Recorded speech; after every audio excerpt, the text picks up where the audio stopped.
Et donc, comment en est venu votre mari à l'affaire Prior? Mon mari connaissait bien monsieur le professeur Courrier, qui était à ce moment-là un grand patron de l'académie et de la faculté de Paris, de la faculté de... Voilà. Il n'était pas parasitologue, lui. Il était... Physiologiste. Il était, oui, mais la même spécialité que Gaston Mayer. Anapathe. Anapathe, oui, c'est ça. Enfin, il était biologiste, évidemment, mais c'était surtout, il avait une grande, une position très importante à Paris, puisqu'il était membre, et il a été président de l'Académie de médecine et de l'Institut même. Il était à l'Institut. Et de l'Académie des sciences. Il habitait à l'Institut, d'ailleurs. Il a été secrétaire perpétuel. Il a été secrétaire perpétuel de l'Académie des sciences. C'était quelqu'un de très important. Voilà. Et alors, il connaissait mon mari parce que mon mari connaissait très bien M. Mayer, qui était de son âge, et M. Mayer, le professeur Mayer, était de la même spécialité que M. Courrier. Donc M. Courrier connaissait très bien les Mayer. Et quand il s'est agi de voir quand il a eu besoin de quelqu'un sur Bordeaux, il a tout de suite appelé mon mari, et Gaston Mayer d'ailleurs, en disant, voilà, j'ai besoin de quelqu'un, on me parle d'un chercheur qui a des... Monsieur Courrier travaillait sur les cancers aussi, hein, voilà. Et alors on lui parlait de quelqu'un qui vraiment avait des résultats extraordinaires sur un cancer que Monsieur Courrier travaillait à ce moment-là. Mais alors ce qui était intéressant avec le professeur Botryzen, c'est qu'en fait, il y avait eu un scandale par rapport au cancer, parce que dès qu'on touchait au cancer, ça faisait un lever de bouclier. Voilà, exactement. Et si je me souviens bien, votre mari, lui... Mon mari disait, je ne suis pas cancérologue, c'était vrai, mais je suis parasitologue. Et je peux évaluer la valeur de l'appareil avec un autre modèle que le cancer. C'est comme ça. Qu'il s'est mis à travailler avec l'appareil Prior sur les parasites.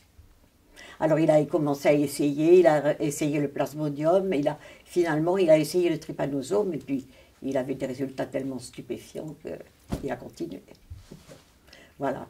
Et donc en fait, cette histoire, puisque vous avez été là, vous étiez tous les deux assez jeunes, tous les deux là, oui. Ça vous a suivi une grande partie de votre vie. Oui, plutôt, oui. Ça c'est sûr que nous avons été très mêlés à l'affaire Prior, pendant très longtemps. Parce que M. Prior était sollicité de tous les côtés. Mon mari ne voulait pas que ça sorte du milieu scientifique pur, vous comprenez? Parce qu'autrement, c'était battu en brèche aussitôt. Tout le monde s'acharnait sur cette histoire. Voilà. Alors, il fallait faire attention. Et M. Prior n'avait pas conscience de ça. Il était très emballé, lui aussi, par tout ce qu'il trouvait, tout ce qu'il voyait. Et c'était vraiment extrêmement emballant. Hein. Voilà. Et c'est comme ça que, peu à peu... Mais on est resté en rapport avec M. Courrier toujours. Tous les travaux de mon mari ont été toujours faits... enfin, M. Courrier les a tous suivis, si vous voulez. Voilà. Et après, ben, ça finit par ça a été compliqué parce que M. Prior était quand même un peu susceptible, si on voulait lui demander de changer quelque chose sur l'appareil. Alors là, pas question. Enfin, c'était un peu difficile quelquefois. Mais... C'est surtout le fait, si je veux... Enfin, une partie des gens qui ont fait partie des contre-priors, ce sont ceux qui voulaient à tout prix avoir le secret de ces paramètres, fameux paramètres que Prior ne voulait pas.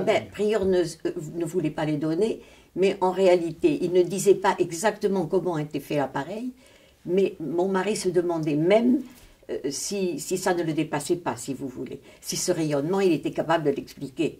Et finalement, est-ce qu'on l'explique maintenant, ce rayonnement? Non, on continue à ne pas l'expliquer. Mais de le reproduire. Au début, il pouvait se demander s'il pouvait le reproduire. Ultérieurement, avec les différentes machines qu'il a faites, on a bien vu que Prior a pu reproduire 3 fois, même 4 fois, des appareils à partir d'éléments complètement différents. Donc ce n'était pas un hasard d'être tombé sur ces effets biologiques. Et alors M. Prior a eu la chance de connaître des Bordelais qui se sont intéressés à son affaire et qui connaissaient un peu le milieu parisien, si vous voulez. Et alors, évidemment, les Parisiens s'en sont emparés aussi. Et on a supplié Prior d'aller monter un appareil à Paris. À Villejuif. Mais Prior, il n'y a rien eu à faire. S'ils veulent voir mon appareil, ils n'ont qu'à venir à Bordeaux. J'ai fait l'appareil à Bordeaux et l'appareil restera à Bordeaux. Et ça a peut-être un peu compliqué l'affaire, mais en réalité, c'est vrai que c'était difficile, peut-être aussi pour lui, de trimballer un appareil ailleurs, parce qu'il aurait pu peut-être le construire ailleurs. Mais j'ai pensé, en lisant son histoire, qu'il avait peur que lui, qui n'était pas, on va dire, du sérail scientifique, il puisse être à un moment donné dépassé. Et puis il avait peur qu'on copie son affaire. Et il disait toujours, regardez le Concorde, ils sont arrivés à copier le Concorde. Et voilà, et ils sont idiots maintenant parce que le Concorde, il a été copié, puis on va... Il s'est cassé le Concorde, il s'est scratché. Voilà. Et alors il voulait protéger son appareil, protéger tout ce qui venait de lui. Il se disait, il y aura un institut Prior, il y aura... ce sera Prior, tout ça, et moi-même ma découverte. Voilà, c'est ça. Et ceci sans vouloir gagner de l'argent, parce qu'en fait... Absolument pas. Ah, c'était pas du tout une question d'argent. Et justement, il se méfiait des gens qui voulaient faire de l'argent à partir de son travail, enfin, et de sa découverte. Non, ça, il ne voulait absolument pas.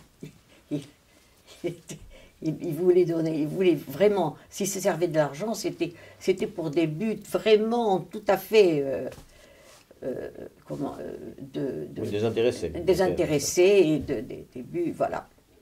Soigner des malades, soulager des malades, soulager des gens, et ce qu'il faisait. Et alors évidemment, il n'était pas très content, parce que mon mari ne voulait pas trop qu'il s'engage dans des mécanismes humains, vous comprenez. Oui. Il fallait commencer par faire des examens sur les expérimentaux. Oui, le protocole animal, c'était quelque chose... Il fallait y passer. Et surtout, c'est quand même les expériences. Quand ils sont passés au modèle sur le trypanosome, où on a mis en évidence qu'il y avait une stimulation des défenses, alors que ce n'était pas du tout l'hypothèse initiale de Prior ou des cancérologues. C'était même pas du tout à la mode à l'époque, voilà, des traitements immunitaires sur le cancer. C'était maintenant, il y a beaucoup de traitements à visée immunitaire, mais voilà, ce n'était pas du tout envisagé à l'époque. Voilà, exactement. Et votre mari, il a été le seul, je pense, parmi tous les chercheurs que j'ai lus et sur lesquels j'ai travaillé, il a été le seul qui n'a jamais demandé à Prior quel était son secret. Alors, oui, donc il avait dit à Prior, je ne veux pas savoir ce qu'est votre secret, je vais vous donner un papier, vous allez l'écrire et vous allez le porter dans un coffre de banque que je vais prendre pour vous et je vous donnerai la clé. Donc là, Prior aurait pu, à la limite, si vous voulez, faire ça. Mais Prior n'était pas dans toutes ces combinaisons savantes. Il ne voulait pas. Le secret, on l'aurait, parce qu'évidemment, il y avait des gens qui cherchaient à copier sur l'appareil. Ça, c'est vrai, hein, mais qui n'obtenaient aucun résultat. Ou alors, comme ça a été fait. Enfin, les physiciens ils ont essayé. Qui sont venus mesurer chez Prior et sont restés quelques mois chez Prior, voilà, en observant, en accompagnant Prior. Bon, ils sont partis avec des moyens à essayer de refaire. Ça n'a pas donné de résultats biologiques, mais ils avaient les moyens de refaire des choses un peu différentes, partant de préjugés que la lampe à plasma n'était pas utile, des choses qu'il y avait d'autres moyens de mélanger les ondes HF et UHF, que l'anode après, l'anode qui tournait, c'était le prix Nobel de physique, Kessler, qui était venu voir l'appareil, qui avait dit, mais cette anode qui tourne, ça n'a aucune raison physique. Voilà, c'est ça. Les expériences ont été faites avec juste en coupant le moteur qui faisait tourner l'anode. Et si ça tournait, ça marchait. Si ça tournait pas, ça marchait pas sur le plan biologique, sans qu'on ait d'explication physique à ça. Oui, donc votre mari, lui, ce qui l'intéressait, c'est d'avoir les résultats.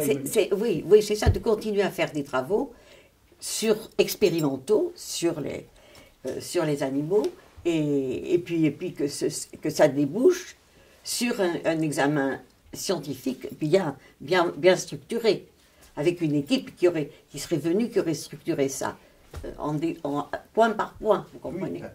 Même en expliquant tout ça à Prior. C'était pas du tout pour éliminer Prior, et c'était pour arriver à faire déboucher cette histoire sur du positif. Voilà. Et Prieur, et c'était quand même un petit, oui, ce qui était aussi un peu extraordinaire, c'est que Prieur, papa changeant de modèle, les réglages que faisait Prieur pour le cancer, qui étaient développés empiriquement, on ne sait pas trop comment, pour traiter les trypanosomes, c'était pas exactement les mêmes réglages. Et Prieur, qui n'avait pas fait tâtonner, mais assez vite trouver des réglages qui collaient et qui marchaient sur le trypanosome. Et si ton père a gardé le trypanosome comme outil expérimental, c'est parce qu'il avait essayé le plasmodium d'abord, c'est-à-dire le paludisme, et que là, ça tâtonnait, ça ne marchait pas. Il essaie le trypanosome, inimaginable comme résultat.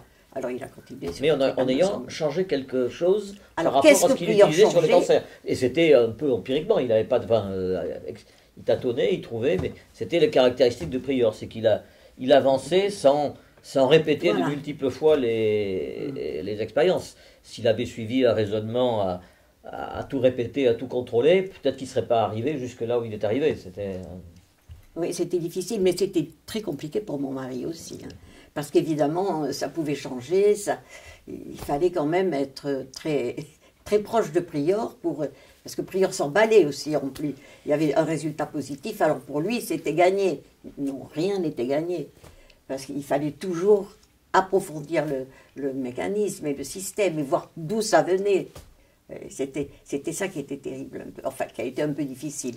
Mais mon mari et Prieur s'entendaient très bien quand même, parce que mon mari avait quand même une grande admiration pour Prieur et pour son génie inventif, vous voyez, qui soit arrivé à ça, à cause, rien qu'avec cette petite machine dont vous avez la photo par là quelque part, et qui était purement empirique, et qui vraiment avait des résultats extraordinaires. Il a commencé par faire le cancer des chats. Vous avez su ça, on vous a expliqué. Oui, parce qu'il a travaillé avec monsieur Berlureau, oui. Berlureau. Du vétérinaire de l'abattoir. Ouais, c'est ça, oui. Mais je ne me rappelais plus exactement le nom de Berlureau. Depuis le temps que je n'en ai pas parlé, le pauvre Berlureau. Voilà, Berlureau lui avait été stupéfait lui aussi. Et il lui avait dit, tout ce que vous voulez comme animaux, allez. Alors, quand il avait eu cette chatte cancéreuse, il avait appelé Prieur, et la chatte s'en est sortie brillamment. Voilà. Mais alors, ce qui est arrivé ensuite, et ça donne raison un peu à ce que vous expliquez, c'est qu'à un moment donné, Jacques Chaban-Delmas, qui faisait partie des réseaux de la résistance comme Prieur, est devenu Premier ministre. Oui. Et il a octroyé une énorme subvention. Voilà, oui. Et votre mari avait demandé à ce que cette subvention aille à l'université pour que justement on puisse sortir le rayon Prieur du bois. Voilà. Et non, ça n'a pas été fait, et ça a été dommage. Et surtout, je crois que c'est à partir de là que ça a périclité complètement l'histoire de Prieur, parce que mais oui, ça l'aurait beaucoup consolidé, absolument. Mais c'était quand même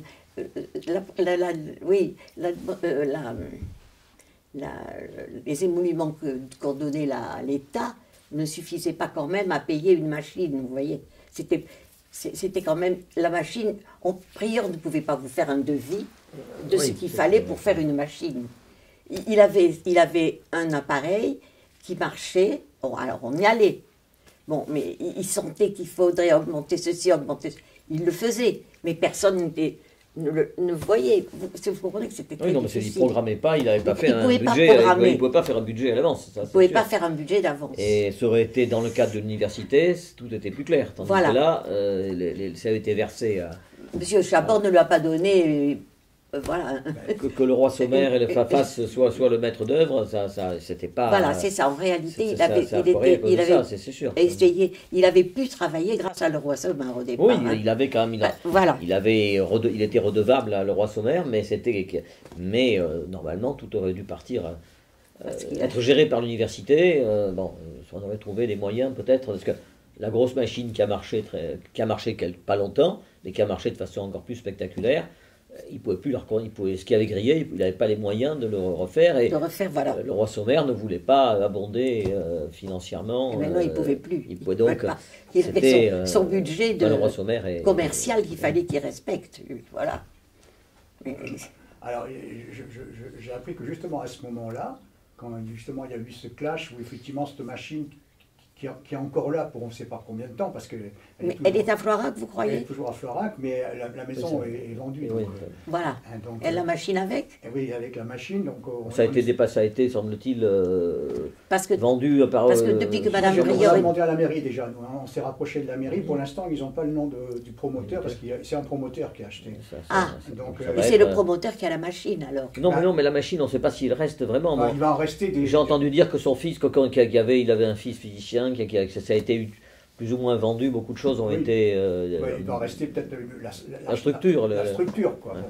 Et donc Madame Prieur est morte là en mois de janvier. Oui. Et donc les enfants ont vendu donc l'appareil. Ah oui. Et donc en fait, pour vous dire que justement, quand il y a eu cette histoire avec la fameuse machine qui s'appelait la M600, qui était de 3 étages, et qu'il n'y avait plus d'argent, il y a eu un universitaire qui a contacté votre mari pour dire qu'il y avait un mécène qui était en Afrique, à Dakar, et qui s'appelait Jean-Claude Mimram. Mimram, Mimram, oui. Ça vous dit, vous vous rappelez de ça? Non.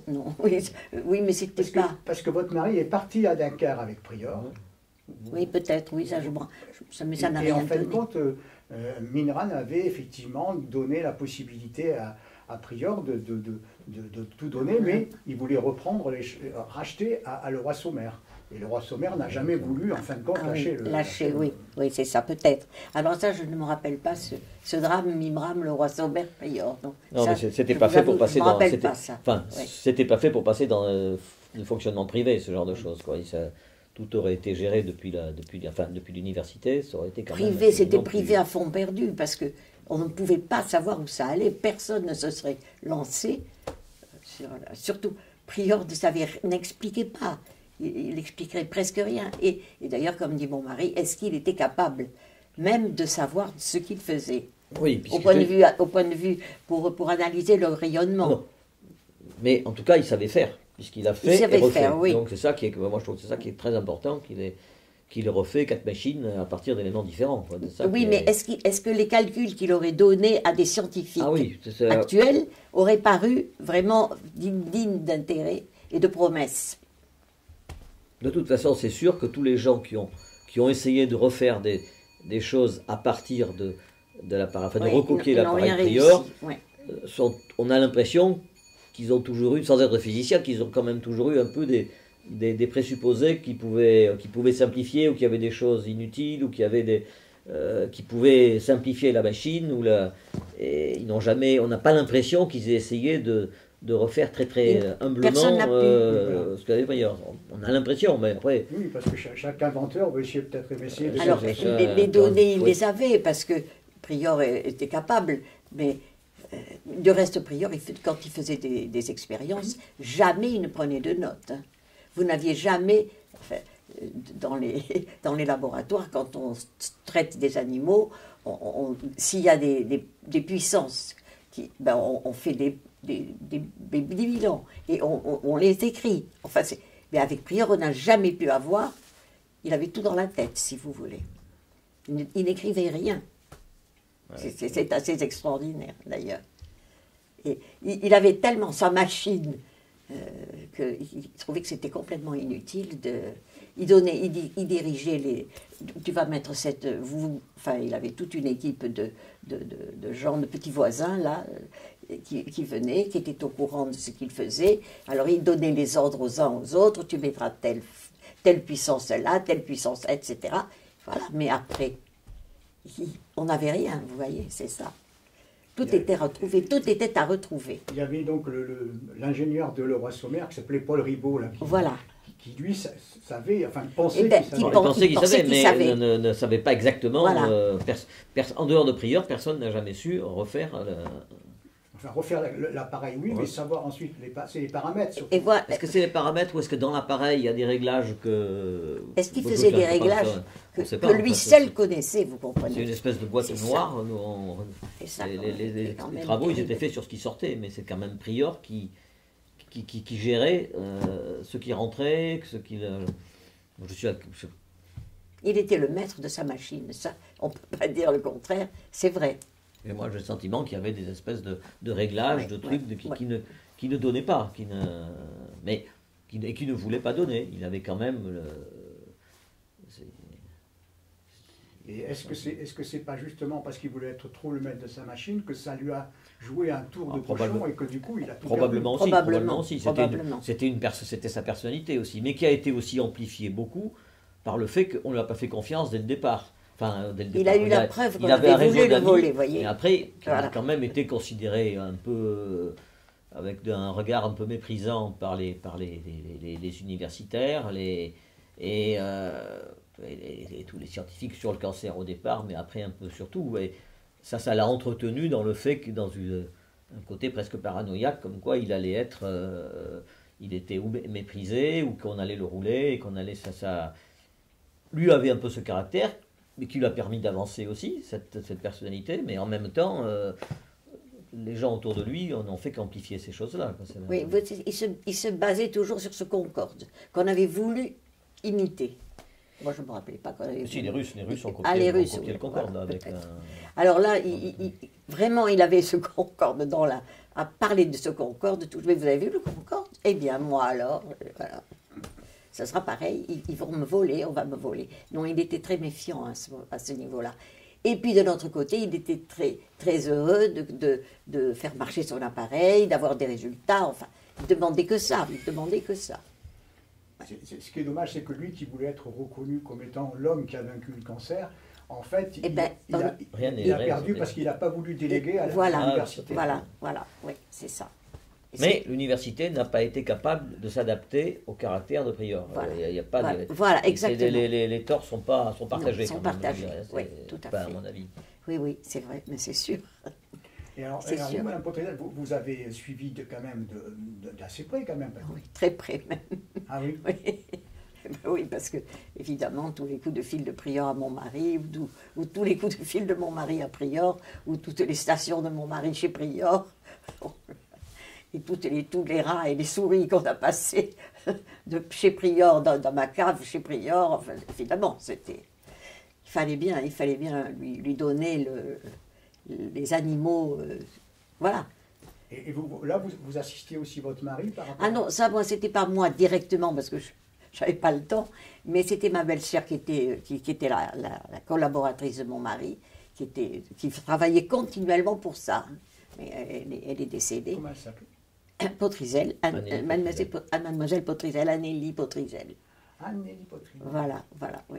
Et alors c'était elle, elle avait les cahiers magnifiques, tout ça était bien organisé. Elle discutait avec mon mari pendant des heures pour savoir si on allait mettre ça ou ça. Enfin, mais c'était elle surtout, vous voyez, qui voyait. Moi, j'avais le contre-coup. Elle était assistante au laboratoire. Voilà. Elle était à l'INSERM. Elle était à l'INSERM. Au début, elle travaillait sur... non, elle était au CNRS. Au CNRS. Oui. Mais au fur et à mesure des travaux sur le drépanosomiase et sur l'affaire Prior, elle s'est centrée là-dessus beaucoup. C'est elle qui était la base un petit peu de tous les travaux, qui tenait tous les cahiers d'expérience et presque toujours son écriture, surtout toutes les souris. Elle a travaillé avec Pierrette Château-Renaud. Elle a travaillé avec Pierrette Château-Renaud aussi. Terriblement, tout le temps, oui. Pierrette Château-Renaud était extraordinaire, elle aussi. Hein. Ça. Oui, elle est décédée. Et elle est décédée, malheureusement, et d'un cancer en plus. Oui. Parce que c'est elle qui, en 69, avait fait valider, je pense... Voilà. Puisqu'on accusait Prior de changer les souris, en plus. Alors, parce qu'évidemment, quand ils étaient passés sous la machine, ils avaient acquis sur le plan immunologique une force qu'on n'avait pas avant. Et elle avait compris tout ça. Et alors elle a démontré que Prior ne changeait pas les animaux. Mais ça a été un coup terrible aussi pour mon mari, ça. Qu'on l'accuse de changer les animaux, vous imaginez. Et Ce qui fait que mon mari a même fait venir un huissier pour avoir... c'était l'huissier qui faisait oui, les cuissiers étaient là quand on faisait des examens. Enfin, donc, il y a eu tout un protocole. Il y a eu un protocole de fait avec la... Mais pour prouver, voilà. Pour faire des expériences. L'huissier était là avant que les animaux arrivent dans le labo. Il prenait note, et puis il ne lâchait plus les animaux. Il donnait sa parole d'huissier que les animaux n'avaient pas été changés. Voilà. Et avec un protocole mis avec au point, avec même voilà. des statisticiens de la fac qui voilà. pour savoir si vous avez besoin d'un protocole il y avait tout un protocole pour coincer pour qu'on ne puisse plus attaquer les résultats, dire que Prior était un escroc. Et c'est comme ça d'ailleurs que le professeur Wolf a changé d'avis. Voilà, oui, exactement. Le pauvre Wolf, enfin, le professeur, oui, le prix Nobel, et il avait même fait venir un collaborateur qui s'appelait, je ne sais plus comment, et qui avait amené des souris ou des rats et qui était reparti très convaincu, lui. Mais comment il s'appelait? Excusez-moi, mais... Et en fait, d'ailleurs, le professeur Wolf avait fait une lettre que j'ai d'ailleurs à votre mari pour le soutenir. Oui, c'est ça. Mais d'ailleurs, vous devez avoir le nom de ce collaborateur, alors. Oui, parce qu'il s'appuyait sur le travail de ce collaborateur. Comme M. Courrier s'appuyait sur le travail que faisait mon mari. Vous comprenez, comme ils étaient ils étaient à Paris, ils étaient contents d'avoir des gens qui travaillaient bien. Et on a fait payer cher à votre mari son engagement à Prior. Oui. Ah oui, parce que c'est le moment où il a perdu l'INSERM, je crois. Oui, l'INSERM. Voilà, oui. Parce qu'il était quoi alors? Il était professeur de parasitologie. Hein. Il avait sa chaire, on ne lui a pas fait perdre sa chaire quand même. Il avait la chaire et un labo à l'université. Il avait un labo à l'université, à l'hôpital en même temps. Donc pour sa recherche à lui, enfin, il n'y avait pas que l'appareil Prior. Et il y avait en plus une unité de recherche. Il y avait l'unité de recherche de mon mari qui marchait. Sur les parasitos et immunoparasitos. Et puis il avait des quantités de trucs. Il était à l'INSERM, il était au CNRS, il était à l'OMS. Oui, il était. Mais vis-à-vis de l'INSERM, il y avait à la fois l'activité universitaire, hospitalo-universitaire, et puis il était directeur de recherche, d'unité de recherche créée. Et il avait des étudiants partout là. Pour lui, à Carrère, d'ailleurs, la fac de... Et alors, c'était l'INSERM qui lui avait fait un laboratoire du côté de... Oui, à Carrère. Oui, enfin, derrière... derrière là où on se fait vacciner pour... Et là, il a été... pour le Covid. Il a été longtemps, donc il a fait des recherches dans son domaine d'immuno et de parasito pendant, je ne sais pas, ça a duré 10 ans à peu près, l'unité de recherche. Et il y a des contrôles qui sont faits régulièrement sur les résultats des recherches, évaluer les recherches que fait telle unité. Et sans qu'on lui dise clairement que c'était sur l'affaire Prior, lors des contrôles, on lui a dit qu'il ne travaillait pas sur ce qu'il fallait. On l'a accusé en fait qu'une partie du travail fait dans ses unités de recherche soit consacrée à évaluer l'affaire Prior. Et son unité de recherche a été supprimée. Et il n'y avait pas lui a été supprimé, il n'y avait rien à voir parce que les doctorats ont été transférés à d'autres travaux de neurologie, d'ailleurs, de neurophysiologie. Les gens du labo qui travaillaient sur l'affaire Prior n'avaient certainement pas le temps de s'occuper d'autre chose. Et ma belle-sœur, et ma terne, et enfin tous, quoi. Oui, il y a plusieurs collaborateurs qui travaillaient là-dessus, quand même.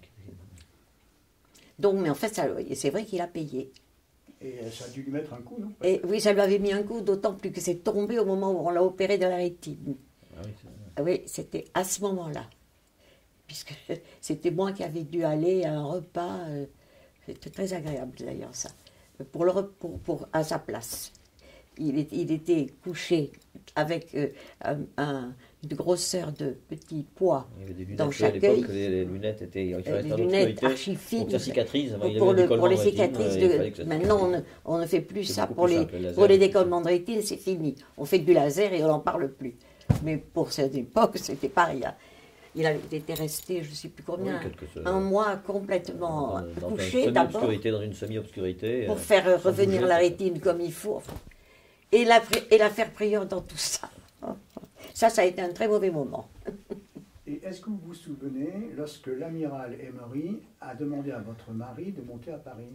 Ça vous dit quelque chose? Ah non, à mon mari? Oui, à votre mari et à Prior. L'amiral Emery étant le conseiller à la recherche de Giscard d'Estaing. Oui, à la fin oui, mais c'est possible. Oui. À la fin du mandat de Giscard d'Estaing. Oui, mais Prior n'a pas dû... Si, ils sont allés avec Jean-Pierre Deloued et avec... Ah bon, ils étaient montés à Paris? Ils étaient montés à Paris, oui. Et en fait, ça avait intéressé l'amiral Emery, mais c'était en 81. C'était juste avant l'élection de Mitterrand. C'était c'était en janvier 81. Ah oui, alors c'est l'élection qui a tout... Le temps de... Oui, l'amiral Emery n'était plus... Oui, mais c'est vrai, les autorités compétentes sur la... Oui, sur le ce qui aurait dû être ministériel ou le cabinet ministériel, un petit peu dirigeant, ont perdu, donc c'était reparti avec de nouvelles personnes. Quoi, donc, oui, mais c'est vrai, maintenant vous me parlez. Depuis le temps que je n'ai pas entendu parler de l'amiral Emery, excusez-moi, mais maintenant, oui, c'est vrai. Il y avait l'amiral Emery. Parce que c'est une véritable saga, cette histoire. Il y en a tellement. Non, mais vous me parlez d'amiral, moi je pense à Bloch. Il est amiral aussi, Bloch, non? Si, je crois.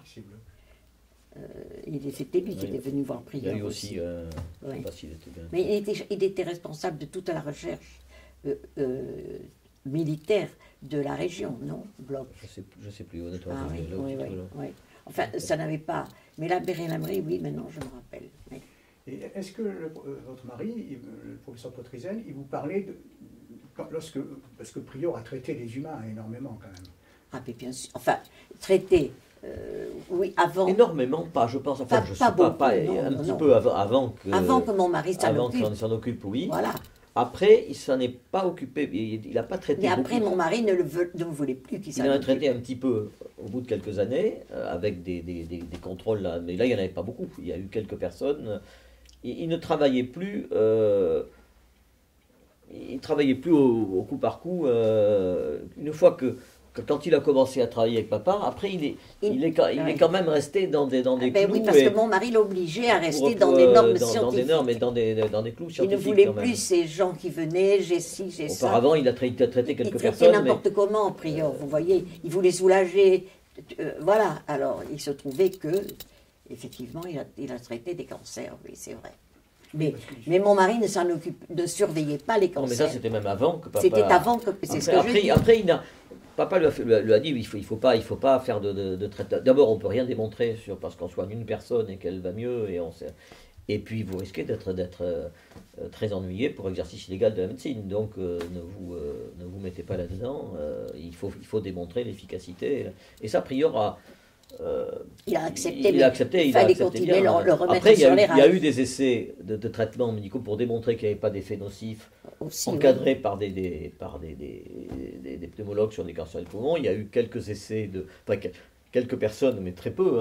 Il y avait une madame avec Dubourg, oui, mais alors là, c'était... Une dame avec une tumeur du rectum, mais c'était un cas.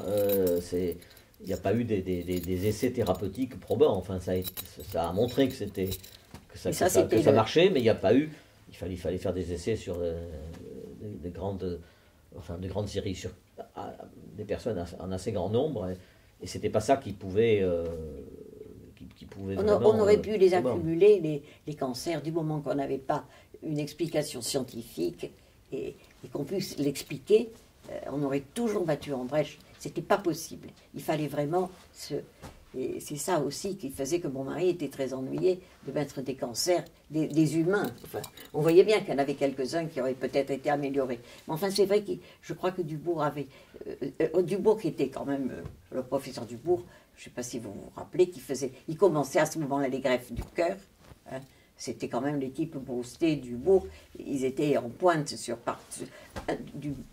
enfin, au point de vue international. Oui, il n'y avait plus de problème. Et c'était une parente du Dubourg qui avait ce cancer. Qui a fait un cancer du rectum. Mais c'était pas... alors on l'avait accepté. C'était pas un travail de recherche, c'était juste pour faire plaisir à Dubourg. Non, pour voir, en surveillant, pour vérifier qu'il n'y avait pas d'effet nocif et qu'il y avait un effet potentiel. Mais papa disait rien, c'est pas avec ça que vous allez démontrer l'efficacité de l'appareil. Le seul moyen, c'est vraiment de faire des expériences probantes. Et s'il n'arrivait pas à le démontrer sur des souris avec du trypanosome, enfin de faire accepter les résultats pour des souris avec du trypanosome, c'était beaucoup moins à risque conflictuel et c'était beaucoup plus démontrable les résultats. Et même avec ça, il y avait une cabale qui bloquait les choses. Donc, Et est-ce que vous étiez liés, votre mari et vous, avec... parce que Prior, il s'est marié assez tard, je pense. Oui, il s'est marié avec, en 60, en 65, non? Oh non, beaucoup plus tard, je crois. Tu crois? Ah oui, parce que 65, c'est quand papa est rentré dans l'affaire Prior. 65. Oui, oui, un peu donc plus, il a dû rentrer plus tôt quand même, non? Quoi? Plutôt que 65, non. Je crois pas, Alors il s'est marié en quelle année? Vous avez l'année de son mariage, vous ne l'avez pas? Non. J'ai tout un petit dossier un petit album de photos du mariage de Prior et de ses enfants. Oui, je ne l'ai pas ici. Maman est la marraine du dernier fils de Prior. Je vous trouverai ça. Ah oui, la date, si vous voulez la date exacte du mariage de Prior. Ça, c'était quelque chose. Ah oui. En même temps que le baptême de l'aîné, du dernier. Du troisième, du dernier. Avec Chaban parrain. C'est toi la marraine et Chaban, puisque Gosso m'a dit l'autre jour, j'ai retrouvé votre... Je vais le demander à Gosso. J'ai retrouvé votre photo, Chaban d'un côté et vous de l'autre, avec le couffin du petit Prior. C'était le numéro 3. Vous savez que... Et son épouse, au départ, elle travaillait dans un... Ah, oui, d'abord, elle était très jeune. Et puis, son épouse, elle est venue parce qu'elle avait sa mère qui faisait une sclérose en plaques et qui souffrait horriblement. Sa mère était couturière du côté de Rochefort, par là, quelque chose comme ça. Donc, elle est venue à Bordeaux que pour ça. Et alors, Prior l'a mis sur la machine, évidemment. Bien avant que papa rentre dans... Ah, mais mon mari n'était pas au courant de tout ça. Naturellement, elle a été immédiatement soulagée et très vite guérie.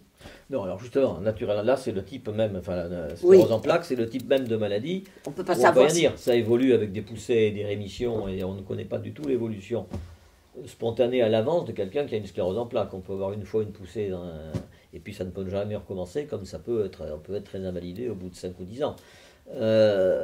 Donc c'est le genre de choses. Prior, elle considérait que Prior l'avait guéri, mais c'est le type même des traitements, des choses que faisait Prior, où amicalement, quelqu'un venait, il le passait sous la machine, ça pouvait donner un coup de fouet, mais on ne démontrait pas du tout une réelle efficacité, on ne pouvait pas prouver quelque chose. Enfin, c'était très bien pour la malade. Et cette dame qui était considérée comme perdue, comme guérie, je crois qu'elle a dit à sa fille, alors elle a presque donné à sa fille voilà. comme assistante à Prior. Elle a dit à Prior, mais vous travaillez tout le temps, toute la journée comme ça, je vais vous laisser ma fille, elle va vous aider, et voilà. Elle avait bien 20 ans de moins que Prior. Elle avait plus de 20 ans. Ou même 25 ans ou 30 ans. Voilà pourquoi Francine est devenue Madame Prior. Et donc, elle a eu 3 enfants. Et elle a eu 3 garçons. Et donc, vous êtes la marraine du dernier, quoi. Et je suis la Maillère que du dernier. Madame Maillère est celle du second, et José, je ne sais pas. Et le parrain, c'est toujours Chaban. Non, Ah ben oui, puisque Chaban est mort. Non, mais il est parrain que d'un, quand même. Il n'est parrain que du troisième. Ah. Et M. Maillère, mais Gaston Maillère est mort aussi. Oui, Gaston Maillère est mort. Et était parrain du second. Voilà, parce que M. Maillère venait très souvent aussi s'occuper du traitement il était très, très fort lui aussi au point de vue. Lapin, non? Il s'occupait des lapins. Le lapin, il était histologiste, il était anapathe, il faisait de l'anapathe, quoi. Il devait s'occuper des coupes histologiques des tumeurs, je suppose. Ils ont travaillé, oui, avec Maillère, ils ont travaillé aussi sur l'athérosclérose, et c'était lui qui suivait le développement. C'était des coupes des plaques d'athérome, et c'était Gaston Maillère, ou son fils aussi, qui a eu la même spécialité, voilà, qui a été aussi professeur dans ce domaine. C'était des Alsaciens qui étaient restés à Bordeaux après la guerre de 40. Et donc, lui faisait les expériences quasiment sur l'athérosclérose. Et lorsque Prior, vers la fin, votre fils me racontait qu'il s'était occupé de Prior. C'est lui qui s'en est occupé pour la fin, oui. Et donc, en fait, vous aviez un peu perdu de vue à ce moment-là Perdu de vue, il était fatigué quand même. Alors, oui, on ne voyait pas beaucoup. Mais je ne sais pas si c'est pas un peu arrêté de travailler quand même. À la fin, oui. Mettons les deux, je ne sais pas exactement, toi, mais les 2 dernières années, il n'était plus capable de travailler vraiment. il a fait deux d'accidents vasculaires. Je crois que oui, au moins les dernières années, il n'était pas capable de refaire démarrer son appareillage. Et Raymond Potrizet, il n'a jamais tenté d'essayer de comprendre, de lui demander son secret. Non, puis alors, mon mari partait du principe que si on essayait de percer son secret, alors là, il devenait méfiant et il bloquait tout. Vous ne pouviez plus continuer à travailler avec lui à ce moment-là. Tous les gens qui ont essayé de faire des machines, non, alors là, ils vous racontaient, ils vous disaient, ils ne me font que des rôtis de rat. Des rôtis de rat. C'est tout ce qu'ils sont capables de faire, ils n'y arriveront pas. Et c'était vrai. Ils n'y arrivaient pas. Non, non, mon mari n'a jamais cherché. D'abord, mon mari n'était pas physicien. Et il se disait que quand même, il aurait fallu peut-être un bon physicien. Plutôt qui en impose a priori. Oui, et qui, je ne sais pas. Prieur disait, quand il était plus jeune, qu'en fait, c'était une astuce technique et qu'en fin de compte, il ne fallait pas trop qu'il parle parce que s'il en disait trop, les gens auraient vite compris ce que c'était. C'était une question de réglage. Il y a peut-être, honnêtement, je crois que c'est pour ça que c'est important de faire de continuer à parler de ça parce que ça montre que c'est des domaines de recherche qui méritent d'être... Vous m'avez parlé des ondes scalaires. Je sais que j'ai un neveu qui est ingénieur, il n'est pas oui, non, il est informaticien. Il est informaticien plutôt, oui, c'est ça. Mais enfin, il s'intéresse aux ondes scalaires et il m'a dit pourquoi l'affaire Prieur ne serait pas des ondes scalaires. Voilà. Eh bien, c'est lui qui m'a dit, qui m'en a parlé le premier. C'est ce qu'on a trouvé il n'y a pas longtemps, où le docteur Jansek, qui travaille les ondes scalaires à Montpellier, a cité Prieur comme étant un des pionniers qui a fait du scalaire sans le savoir. Voilà, exactement. Mais c'est ça. C'est ce que dit mon neveu, qui est aussi un peu compétent. Et alors, lorsqu'il est décédé, il y a eu toute une ébullition après sa mort pour essayer de refaire la machine. Ah, ça, moi, je n'ai pas suivi. Votre mari l'a suivi. L'ébullition. Ah oui, pourquoi vous croyez? Oui, ici la fac des sciences. Oui, mais avec Véret, avec... oui, d'accord. Il y a eu toute cette histoire oui. où ils ont essayé de refaire cette machine, ils n'y sont pas arrivés. Oui, exactement. Non, parce qu'ils ont voulu copier sans copier. Exactement, c'est un peu ça. Ouais. Mais en même temps, est-ce qu'ils pouvaient copier vraiment? Puisque Prieur n'avait pas tout donné. Donc, mais il y avait quand même, chaque fois, on avait l'impression qu'ils avaient des idées arrêtées. C'est Paul Rigaud qui s'était vanté de dire moi je peux vous le refaire. Oui, il n'a pas été capable. Il n'a pas été capable, oui, c'est ça. Non, là, à ce moment-là, mon mari avait un peu décroché, je crois, quand même. Après la mort de Prieur, tu ne crois pas qu'il a décroché? Oui, un petit peu, puis oui. Il les a laissés se débrouiller. Oui, il était... oui. Mais ça a dû être un échec pour Raymond Potrizet ou pas, cette histoire?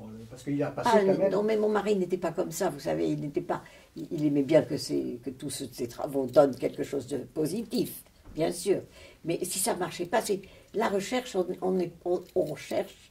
On n'est jamais sûr d'avoir quelque chose. Oui, non, mais il avait quand même, dans la mesure où ça débouchait sur des possibilités de traitement, mais voilà, il était quand même déçu. Je dis. Mais en même temps, il aurait aimé avoir ce positif pour les malades.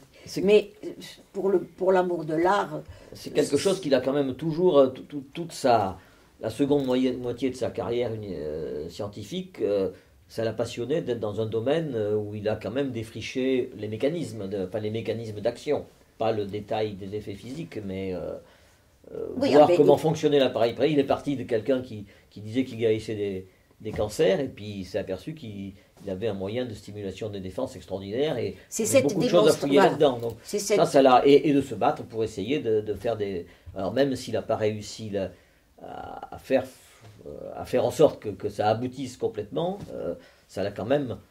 Ça l'a passionné, il a fait bouger, évoluer, bon, il s'est battu quand même beaucoup là-dessus, et en aboutissant à des résultats quand même, sans que ce soit malheureusement, sans que ça aboutisse au résultat thérapeutique qu'il espérait.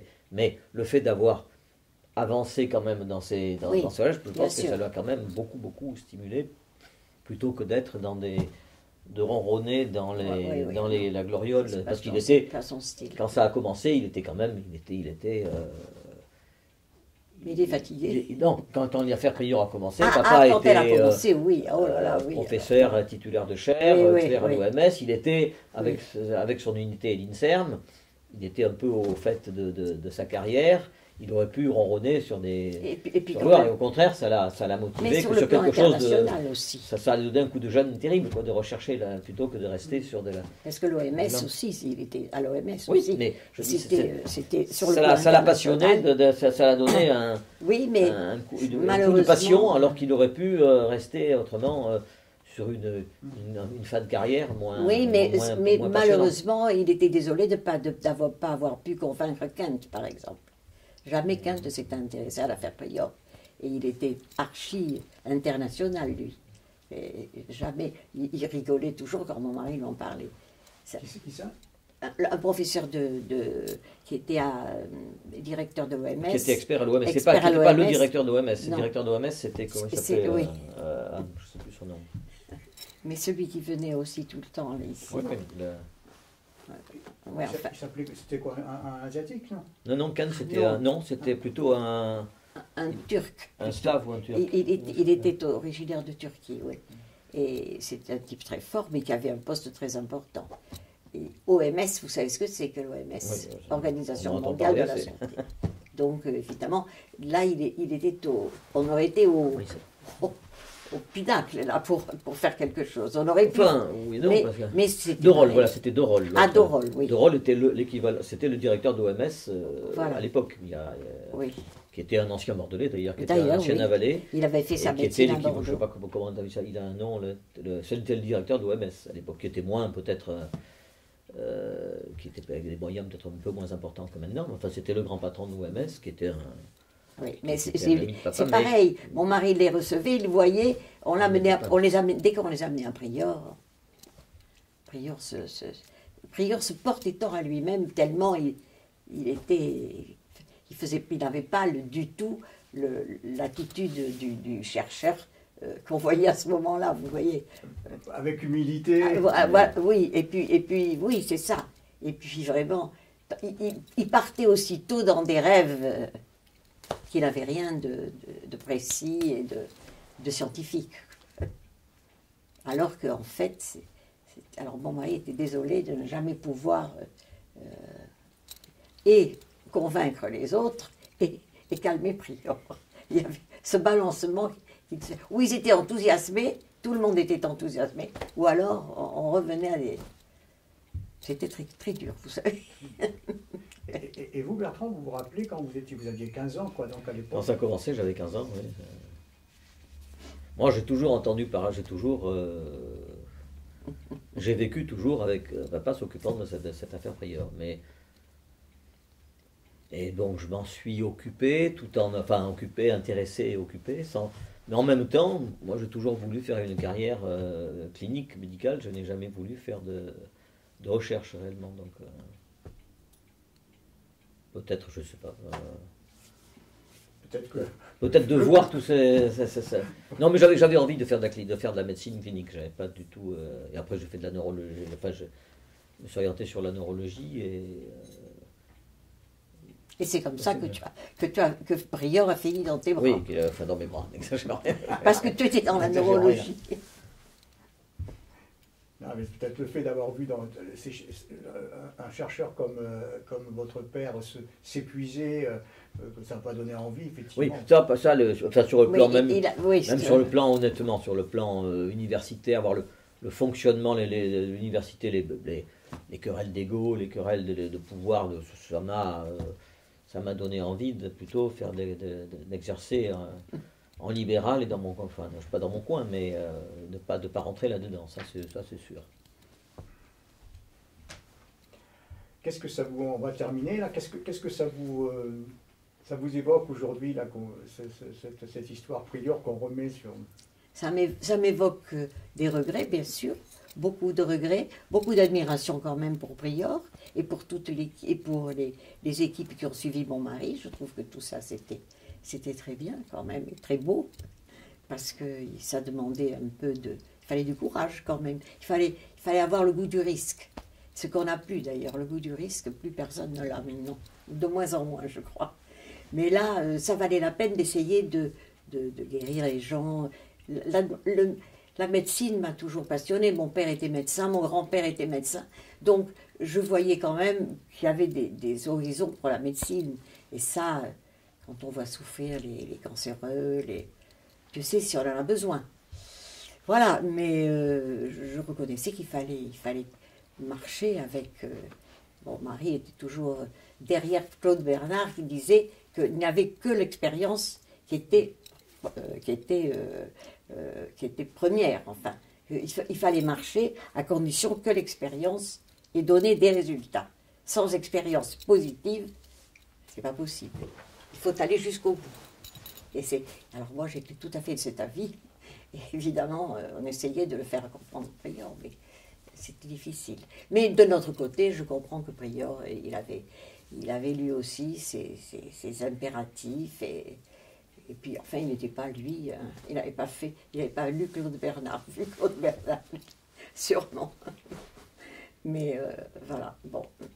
Le regret, bien sûr, on ne peut avoir que du regret. Même s'il avait sûrement lu beaucoup de choses sur les travaux physiques, tous les travaux de physique liés à la biologie entre les deux guerres. Oui. Et papa pensait toujours que Prieur s'était inspiré beaucoup d'œuvres, de choses qu'il avait lues. Mais c'est-à-dire que comme il avait été ingénieur, formé en Italie. Avec des Allemands aussi, enfin, il avait été prisonnier allemand. Oui, mais il avait été embarqué sur les sous-marins allemands. Et c'était sur les sous-marins allemands qu'il avait fait l'histoire de ces oranges. Oui. Voilà. Mais il s'était formé, il était quand même ingénieur électronicien en Italie. En Italie. L'Italie, c'était l'époque, c'était les travaux de Marconi. Mais il s'est aussi inspiré, papa pensait qu'il avait vu qu'il lisait des livres à la fois de travaux de scientifiques russes, beaucoup de choses de physiciens qui faisaient... Je pensais qu'il était peut-être Tesla, non ? Comment ? Tesla aussi, sûrement. Mais il pensait qu'il avait une culture importante là-dessus, qu'il s'était inspiré, qu'il avait pris des idées là-dedans. C'était pas un... Non, il n'était un bricoleur qui avait fait ça par hasard. Il s'était certainement inspiré de travaux. C'était une époque où florissaient beaucoup ces effets, ces travaux sur les effets biologiques de la physique. Après la guerre, donc. Entre les deux guerres. Entre les deux guerres. Eh bien, merci beaucoup, hein, ça a été passionnant. Hein. Je sais pas, Bertrand, ça a été ? Oui. Et ma batterie, elle marche toujours ? Ça marche jusqu'à présent. Ça marche toujours. Oui, ça marche encore. Eh bien, c'est bien. On a fait un bon petit tour. Hein. Ah bon ? Tant mieux. Vous avez une très très bonne mémoire. Hein. On se plaint de ne pas en avoir. Alors là, je crois qu'elle a beaucoup perdu ma mémoire. Oui, mais quand même. Hein, il y a quelques restes. C'est pas mal quand même. Parce que vous dites donc, les noms, je ne suis pas de la première jeunesse, alors ma mémoire non plus. Oui, mais quand même, vous l'avez bien entretenu parce qu'en fait, vous êtes quand même capable de vous rappeler de tout ça et avec les noms, les aventures qu'il y a eu. Non, les noms, j'ai bien besoin de mon fils. Non. Oui, ça évidemment. Puis alors maintenant que j'en ai parlé, je vais en rêver cette nuit et je vais vous trouver autre chose. Ah bon, on reviendra. Ça a été, écoutez, merci beaucoup. On va essayer de... Nous, on reprend le flambeau. Hein, tu veux que je fasse quelques plans d'écoute sur Bertrand ou en partant de là-bas ? Oui. On va des plans d'écoute. Oui. C'est bien qu'on fasse. On fait ce qu'on appelle des plans de coupe. Ah, des plans de coupe, d'écoute, c'est-à-dire que vous écoutez votre fratrie. On est 8. Ah, 8. Et à l'arrivée du 8e, je suis l'aîné, on est 8. Eh bien, j'ai arrêté. Donc, je crois que la bout 4 premiers même, t'as arrêté après la classe. Oui, après Marie-Josée. Après Marie-Josée, alors vous des 4 ensemble, mais j'ai continué parce que... Moi, je suis de 5, comment ? Vous êtes Je suis l'aîné. Ah, l'aîné, d'accord. Je suis l'aîné, et donc il y en a 7 après. Évidemment, là, Marie avait toujours besoin de moi quand même, pour faire de la bibliographie, pour rédiger une lettre, enfin, il fallait... Alors j'étais quand même un peu toujours dans le bain, vous comprenez, bien sûr. D'accord. Et la pharmacie, c'était Côte-de-la-Marne à l'époque, là ? Ah non, la pharmacie, la fac de pharmacie. La fac de pharmacie, c'était rue Leiter.